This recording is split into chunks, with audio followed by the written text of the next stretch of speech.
Welcome, everybody. Welcome to Nerd Quiz number 10. That's exciting. Wow. For number 10, we have a special guest coming up, but we'll get to that. Let's start off with round 1. Literature, and we're going to have a bit of a theme here for the literature part of the quiz. Mad scientists. I'm going to read you a quote from a novel that features a mad scientist. And I want you to just simply listen to the quote, name me the book, name me the author. Number 1. With every day and from both sides of my intelligence, the moral and the intellectual, I thus drew steadily nearer to the truth, by whose partial discovery I have been doomed to such a dreadful shipwreck, that man is not truly one, but truly two. And number 2. Learn from me, if not by my precepts, at least by my example. How dangerous is the acquirement of knowledge, and how much happier that man is who believes his native town to be his world, than he who aspires to become greater than his nature will allow. Deep stuff there, man. Number 3. Not to eat fish or flesh. That is the law. Are we not men? Not to claw the bark of trees. That is the law. Are we not men? Not to chase other men. That is the law. Are we not men? That was fun. Okay, number 4. He stepped forward and handed Mrs. Hall something which she, staring at his metaphorist face, accepted automatically. Then, when she saw what it was, she screamed loudly, dropped it, and staggered back. The nose! It was the stranger's nose! Pink and shining, rolled on the floor. And number 5. P.S. Shoot Dr. Allen on sight and dissolve his body in acid. Don't burn it. For round 2, we have a special guest quizmaster, and I'm going to let him introduce himself. I'm Batman, and I'm here to read you a special Batman portion of the quiz. There's going to be 5 questions all about me, Batman. Number 6. What color was the original Batmobile? Number 7. The giant penny that decorates the Batcave commemorates the first battle between the Cape Crusader and what villain? Number 8. What is the significance of 10:37 p.m. to me? To Batman. Number 9. What 1928 silent film inspired the look of Batman's arch nemesis, the Joker? And number 10. What book, published in 1954, interpreted Batman and Robin's relationship as homosexual? What? Oh no. I read that book. It's not very good. Well, hey, thank you, Batman. I appreciate the closed-circuit TV feed from the Batcave. Thanks for setting that up. That was awesome, man. Thank you so much. I applaud Batman, because why not? Yeah, thank you. You're going to be back at the end, right? And you'll do the Bat answers? Yeah, I'll read the answers, but you kind of got to speed things up because I got stuff to do. All right. Hey, understand, man. Totally. Hey, we're going to jump right into round 3. Here we go. Round 3 is all about movies, and again, to celebrate this being the 10th episode, these are all going to be movies from when I was 10 years old. So these are all movies from 1985. I'm going to show you movie posters. Well, portions of movie posters anyway, and I want you to name the movie. Again, all of these are coming from 1985. Number 11.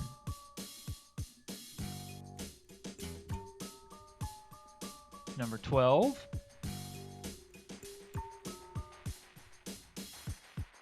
Number 13. Number 14.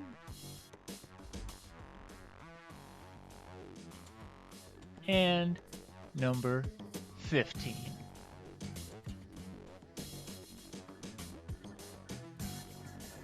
All right. Round 4, again, is on movies. Now, these are all movies from 10 years ago. So these are going to be from 2004. Yeah, that's how math works. 2004. And I'm going to play you the audio portion of the trailer. So I want you to just listen to the trailer and name me the movie. Number 16. I believe there's a hero in all of us. Gives us strength, makes us noble. Even though sometimes we have to give up the thing we want the most. Barker! Where you been? Looking for you all morning. You're late. Always late. Number 17. Here at Lacuna, we have a safe technique for the focused erasure of troubling memories. Is there any risk of brain damage? Technically, the procedure is brain damage, but it's on a par with a night of heavy drinking. Nothing you'll miss. Number 18.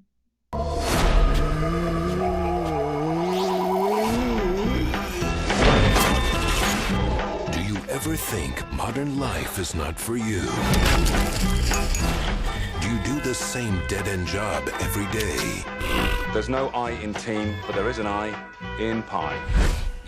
There's an I in meat pie. So the anagram of meat is team. I don't know. Is your love life dying on its feet? To a wonderful mom. Oh. Have you ever felt that you're turning into a zombie?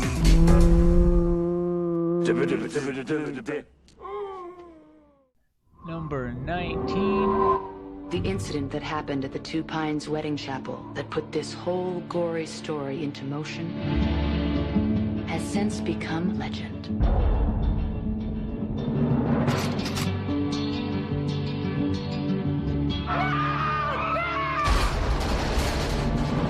That woman deserves her revenge, and we deserve to die. I've killed a hell of a lot of people to get to this point. And number 20. Honey, where's my super suit? What? Where is my super suit? What do you need to know?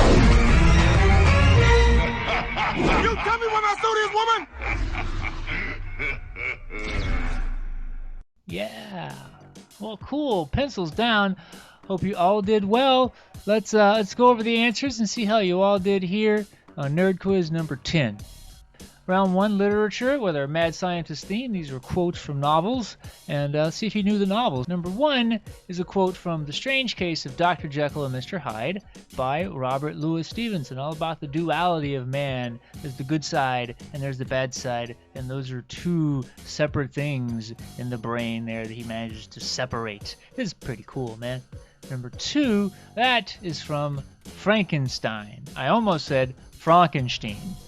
That's the incorrect way of saying it. Frankenstein by Mary Shelley, and he reaches too far. He knows what man was not meant to know, and he pays the price. Number 3 is from The Island of Dr. Moreau by H.G. Wells. It was not, as you may have thought, a song from Devo. Although maybe, I don't know, maybe Devo were inspired by this little speech. But no. And number 4, again, also H.G. Wells, this time The Invisible Man. You think I like H.G. Wells? I do. I totally like the guy a whole lot. This is the scene where Griffin, the Invisible Man, is unwrapping his bandaged face, and beneath those bandages is nothing. And it's a great scene. Number 5 is from a book I must admit I have not read. This is the one novel, apparently, that I can find anyway, that H.P. Lovecraft wrote. This is The Case of Charles Dexter Ward. I wanted something from Lovecraft because I know he wrote a lot about mystical and sort of, dark arts kind of stuff, but he also had some mad scientists thrown in as well, and so I wanted to pull something from H.P. Lovecraft, and I really like that quote. It's very evocative. It's fun. Hey, speaking of fun, round 2. Again, hey, Batman is back. I'm going to let him take back over. He's going to read you the answers. Take it away, Mr. Bat. Sorry. All right, yeah, okay, fine. We'll go with that. All right, here I am going to read you the answers to the Batman portion of the quiz. Number 6, the original Batmobile was red. Yeah, I know. I'm not thinking back. I don't really know why I didn't go with the more appropriate black. I think I was really just starting out, getting my head together, hadn't figured things out just yet, so I went with red, and I changed my mind very soon after that, 'cause red is a little showy. Number 7, the giant penny.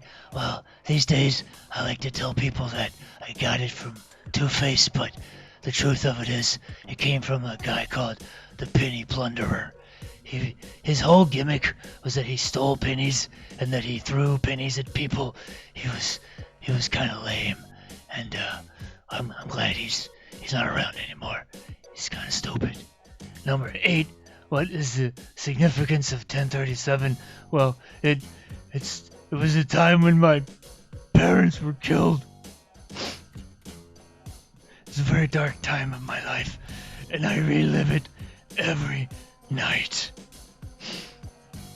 Number 9, the film that inspired the Joker, well, it was called The Man Who Laughs, and I've seen it. It's pretty good. I mean, it's not as good as Zorro, but it's still pretty good.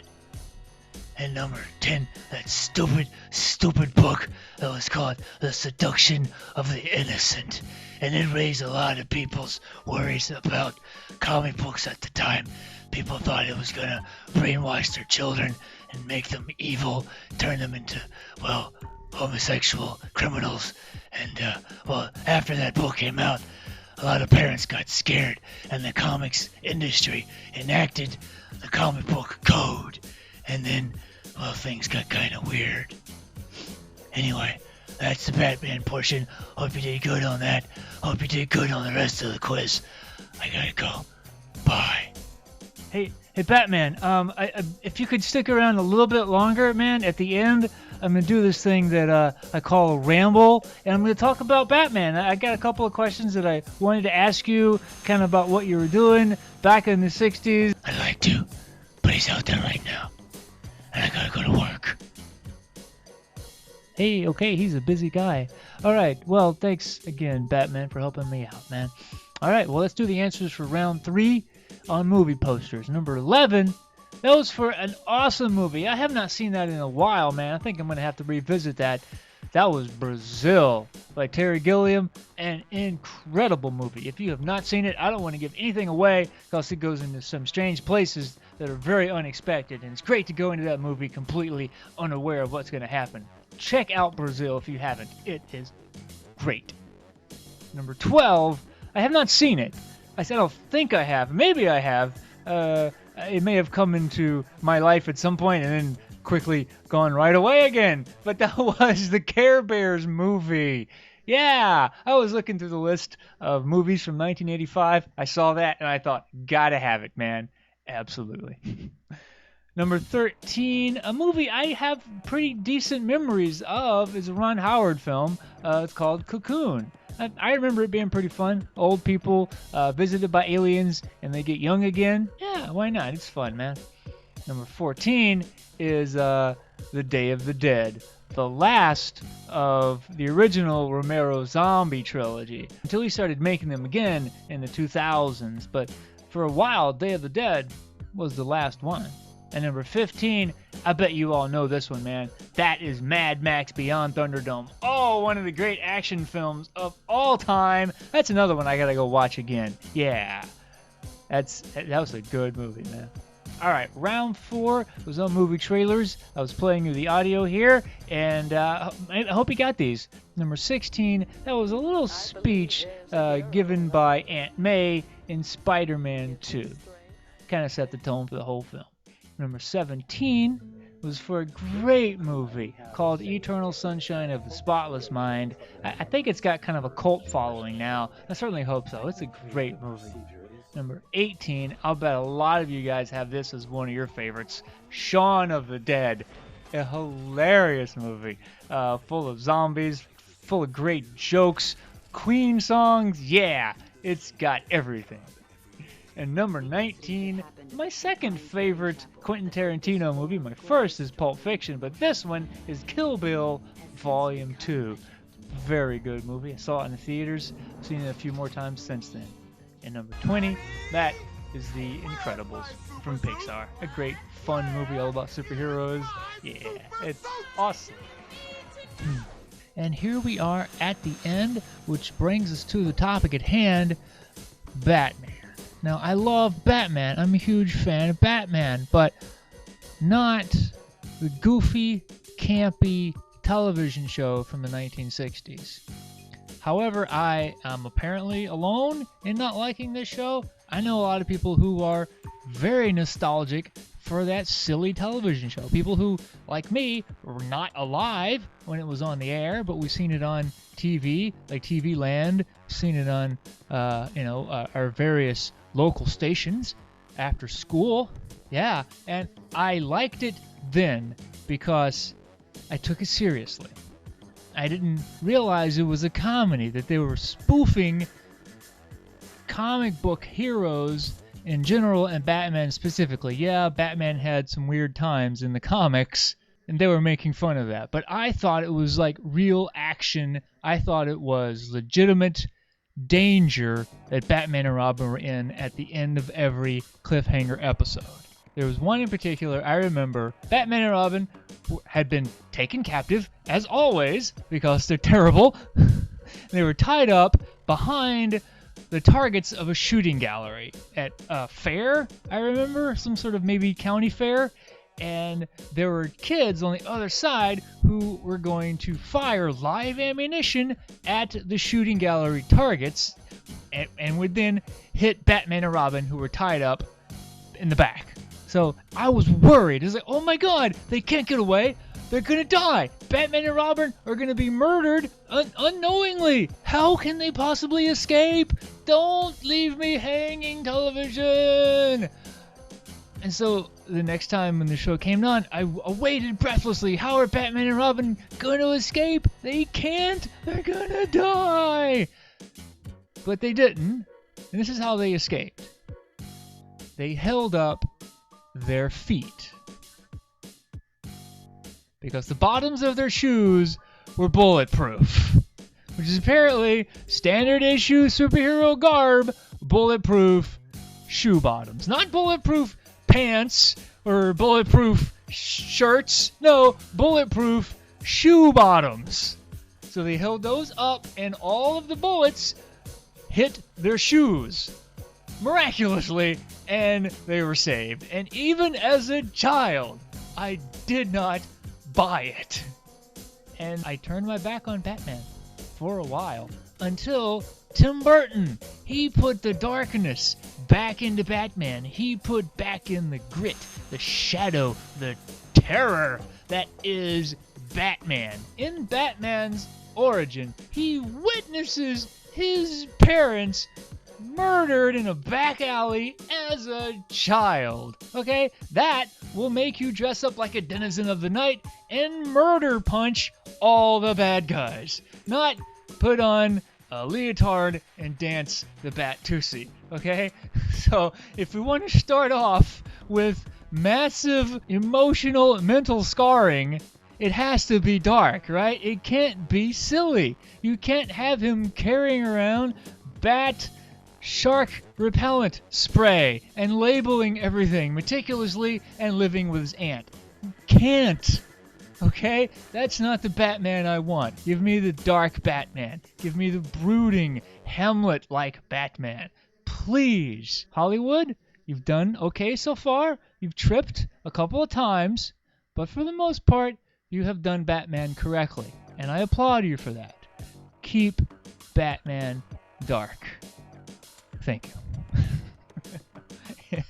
Anyway, hey, speaking of thanks, I would like to thank Trent Reznor and Nine Inch Nails for the use of their music. I appreciate that, guys. You could call every now and then, though. That would be nice. I'm putting your music out there so people can find it. I'm trying to get the word out about you. You can at least give me a call once in a while. That'd be nice. And thank you for watching the show here. If you've seen some of the other episodes, thank you for watching those. If you plan on going back and watching some of them, thank you in advance. And thank you, the internet, for keeping the Batman beacon lit. Yeah, I know. We're all wondering what the next Batman movie is going to be like. We're all hoping it's going to be great. The last 3, pretty good, right? Yeah. Hope the next one's going to be just as good. Anyway, we're keeping our fingers crossed, and I'll see you guys next time. Good night.